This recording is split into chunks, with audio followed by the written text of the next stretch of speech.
Hello again, YouTubers. This is Max One Chase One again. Yes, I'm back here at the Goldwing. What I nicknamed, or my friends nicknamed my bike, the Chicken Wing.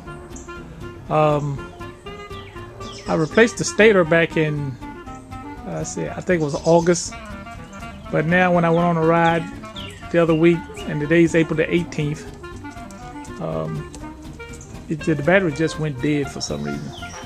I was saying, hell, we went through all that hell of taking the motor out to replace the stator. I said, please don't let it be the stator. So I looked on YouTube and I see a couple of shortcuts that some of the guys say you can do a check before you decide to go through that whole phase of taking the motor out to check the stator.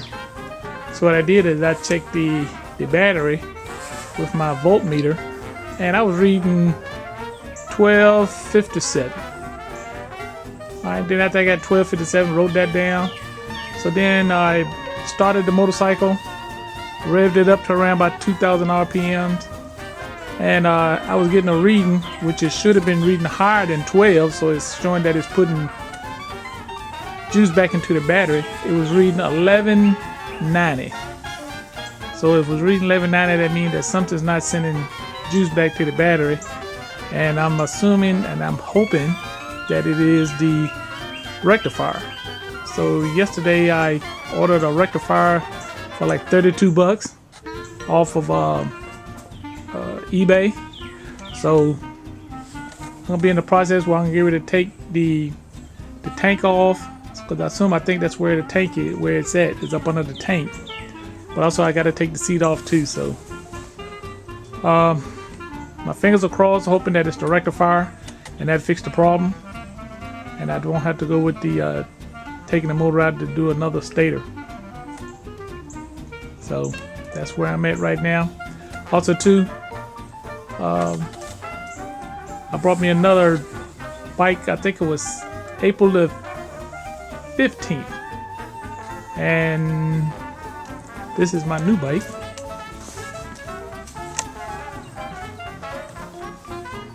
I brought a 1998 ST1100 from a guy who was having kidney problems. Real older guy, but he was a real nice guy. Babied the bike. The bike don't have a scratch on it. It's only got like 36,000 miles on it. On the bag up on the top here, he had the stereo and a CB radio. I'm not into all of that, so I'm thinking I'm gonna take the stereo and the CB radio out of there. And like I said, I rode the bike, like I said, it rides like a charm. I'm talking about, gosh, where was this bike at before? So like I said, if I call the other bike the Chicken Wing, I think I might call this one the Chicken Leg. Alright. Now, one thing about it, my wife said when I'm riding with the fellas, if I'm riding this bike, I need to put the bags back on the Chicken Wing. And what I did here, you can kind of see I left the rear bag on it because I thought she might want to have the backrest on there so she can ride. But she said, no, if you're going to have that other bike riding that bike with the guys, I want this bike back to its original position with the saddlebags and all of that back on it, so I can go along with that. She made it possible for me to let me have that bike, so I'll compromise. Alright, so YouTube, this is where I'm at with the Chicken Wing. Did I say Chicken Wing or Chicken Wing? It's gonna be Chicken Wing. So I'm going to show you the steps that I'm going to use when I get ready to find out where the rectifier is and how I took that off. Also, you're supposed to take off both of your side covers. That's the right side. Now that's the left side. That's the right side. Reason for that is you must be able to get to this bolt here, and the other one's on the opposite side, just in the same place. I'm going to try to go by steps. Like I say, here's my step one. I've disconnected the battery and I've taken the battery completely out. To keep from losing the screws, I put the screw back into the brace that holds the battery in. Next step is for me to take the seat off. I'll loosen up that bolt there and swing on the other side. Go inside the tank. And there's a little lever right here that you pull up, and that releases this little claw thing that's right here in the front. And I can just slide the seat right out.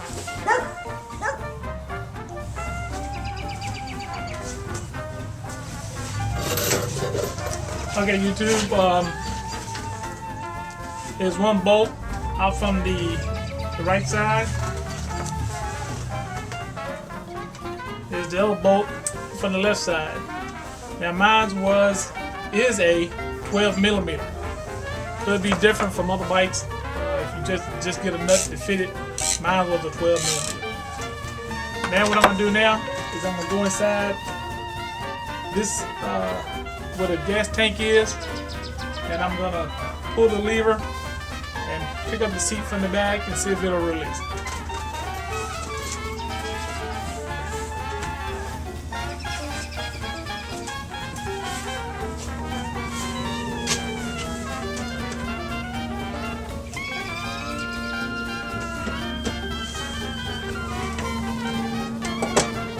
Pull the lever up.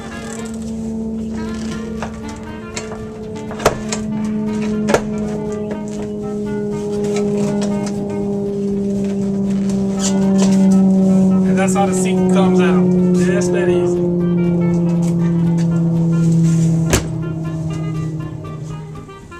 Just to kind of give you an idea about that latch. You can see my finger right here. But it's not that far. I just want to show you my finger. But if you pull the lever up, you see how that latch releases this part right here, and this part here, remember,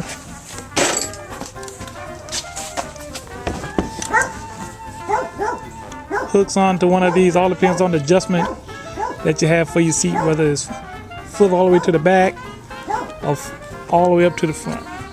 All right. I kept some anti-seize on there. And look at Maxwell. He just can't stand the neighbor's dog. And they'll do that all day. Let's watch some dog racing. Look at that. Is that crazy?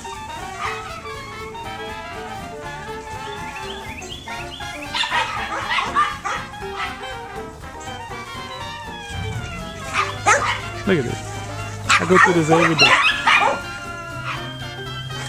Now, since I know that the rectifier is not in this area here at all, so that we know then it's up under the tank or it's up in this area here. So what I'm going to do is next, I'm going to take these little rubber bushing pieces off. There's one on the right side.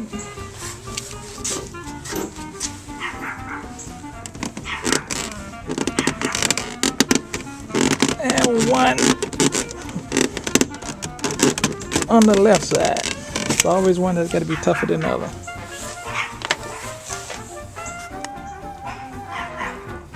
And while you're here, I'll move the little glove box here where your registration card and your tube box will go.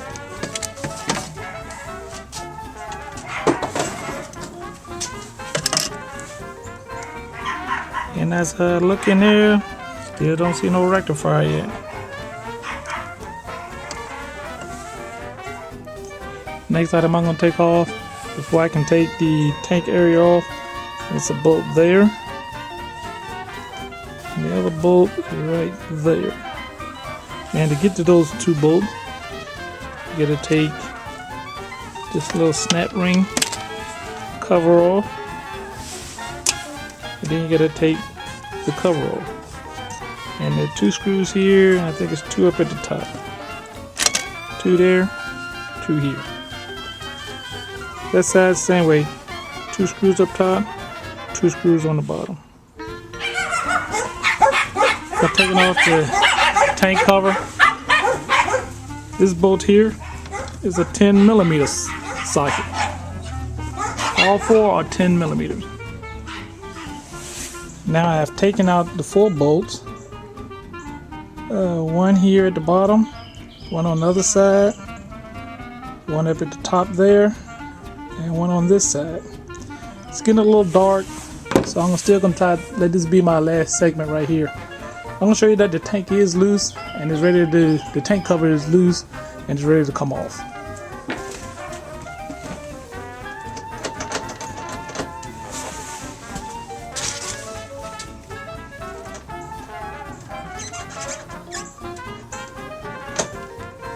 I might have to take these speakers out because they're concave, they're caving in. So I might have to take either this speaker out and just leave that one.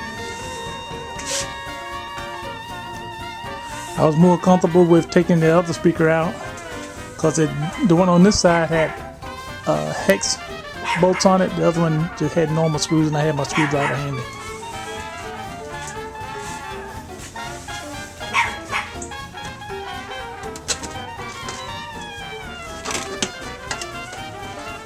It all comes out.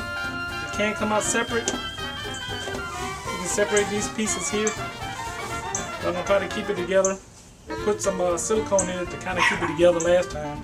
So I'm gonna try to keep it together this time so I don't have to silicone it again. Alright, you can kind of see it is getting dark, so I had to go get a flashlight.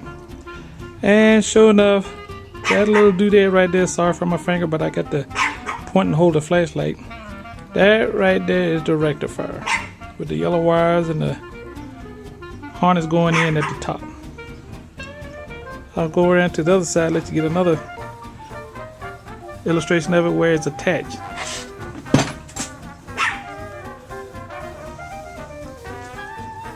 So it's on the left side, attached to the frame.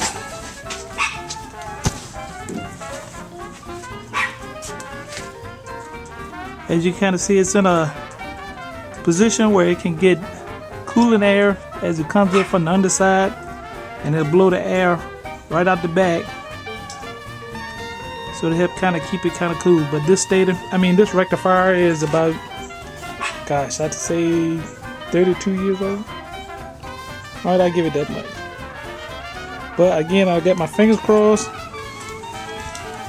hoping that that right there is the problem. Alright, so I'm gonna stop right here, wait till tomorrow, and start again.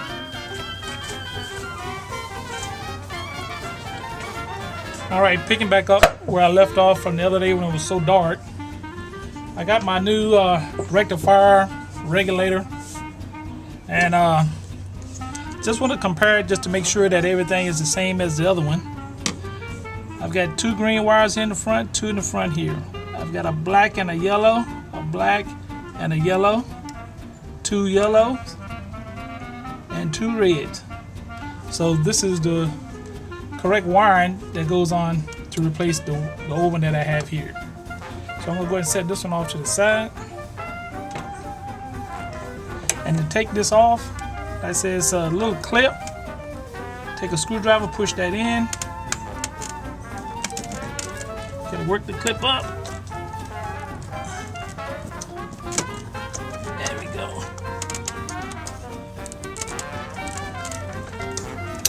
Come on. I know it's been 32 years you've been in there.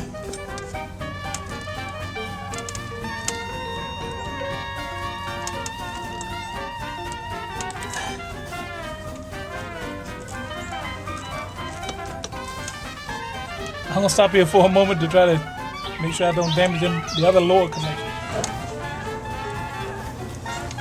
Okay, what I had to do is that if something's been on there for like 32 years, or if someone said we've been doing this like this for 32 years, have a little patience with it because it's done its service. This is a little stubborn. Like I said, it's been on there for 32 years or either 33 years, and the prong here that hooks up in here, by me trying to wedge this thing out of here, it still don't want to come out of here. I broke it, but still, as long as I can get the connections, the free and the connections look good, I'm gonna get some sandpaper or my brass wheel and clean these connections up. I had to go one step a little bit further. This bolt here, that was down here with a ground wire, I took that one loose so it gave me a little more easier access because it's sitting like this. I just took it out so I can have a little bit more room to play with it. Alright, once you've done that, you're taking this loose. This is your connection. Make sure you go ahead and clean them either with some circuit cleaner or either get some sandpaper and just try to shift back in there and try to clean the connections a little bit. Alright, unscrew this one screw. And notice how this has it's a retainer to help hold the wires in place. This is one thing that's good here with the Honda too, that right by the gas tank got a little tray right there, so it can be like a little tool tray. Take the other screw out, and then that's it. I'm not gonna worry about testing it. If it's no good, it's no good. I've got another one to replace it, so it can stay here as long as it wants. Alright, the other one goes right back into place. First screw. Do the reverse order. One there.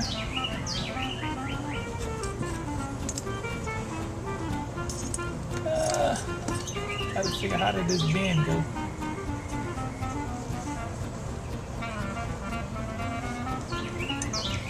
What do you bring it out? You find out. Alright, that's how we'll do it.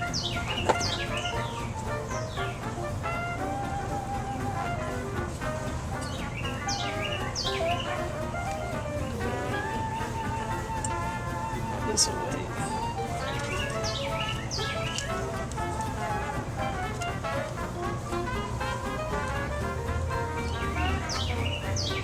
That right back in there. This bolt goes in there.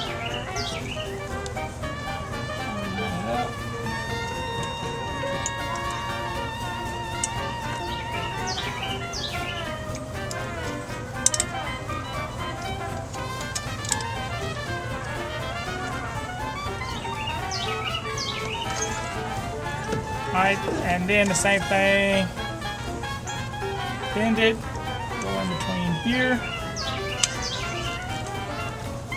and then right into this connector here.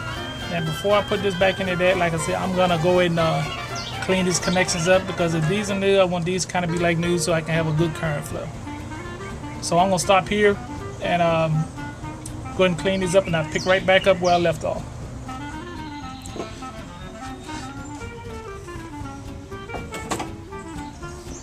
Alright, picking right back up where I left off. Like I did, I took some sandpaper just like this, folded a couple of times where it's got a little bit of a fit, and I just rubbed this right back and forth. Wasn't any carbon on it or any burnt spots on it, so they were good and pretty clean. Alright, but I just wanted to make sure that they made good contact. Alright, this goes right back in there just like it did when it came out. Line the pins up so they fit right in there. Push it together.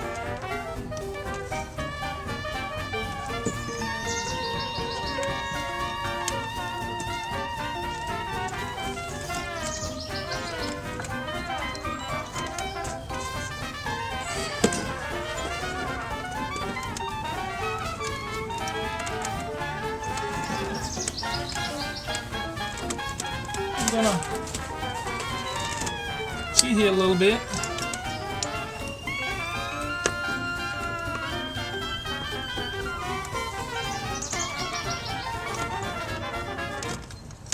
So that they want to have a little bit of a tight fit going in there.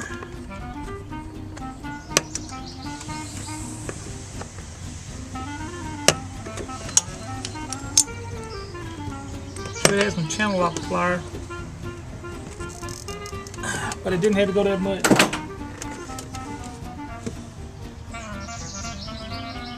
I'm still not satisfied with that. Okay. Doing that little delay. What I did, I just took it out, did it on the outside, push them together, pull them apart, push them together. Maybe it's designed to have a good tight fit going on. But as you can see right here is where this section here meets this section right there, and the gap is real close, so it's like less than 1/4 of an inch. So I assume that they're in there nice and flush, where the connections here are in the connections here. So I'm gonna call that as a done deal.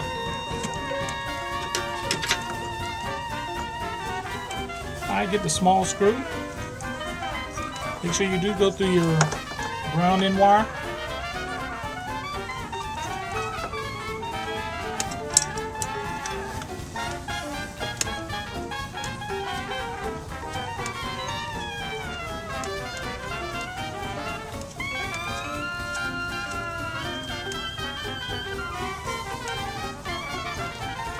It's a curved fit for that piece, this piece here to fit into here. So make sure you find that groove fit for it. I'm looking for my ratchet now. Okay.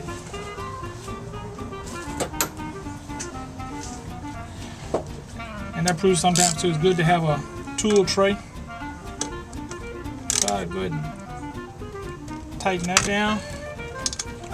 Come over here. Tighten those down. Tighten that one down.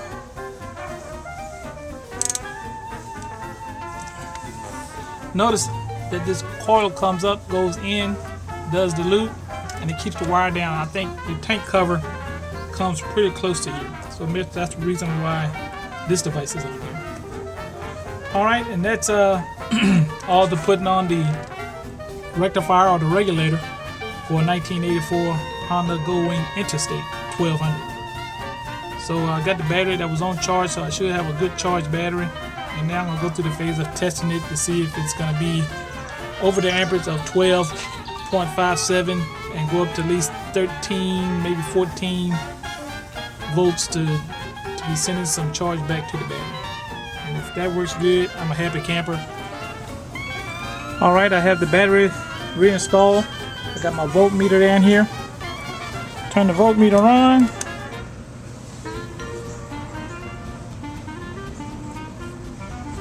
Negative to negative, and here's the positive. On my battery I'm reading 1315. Alright, so if I can do this one-handed, I'm going to turn the key on.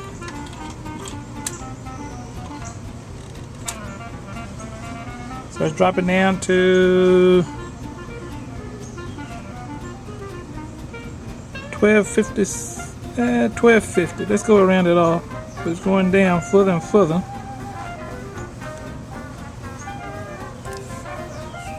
Alright, so I'm going to start it up.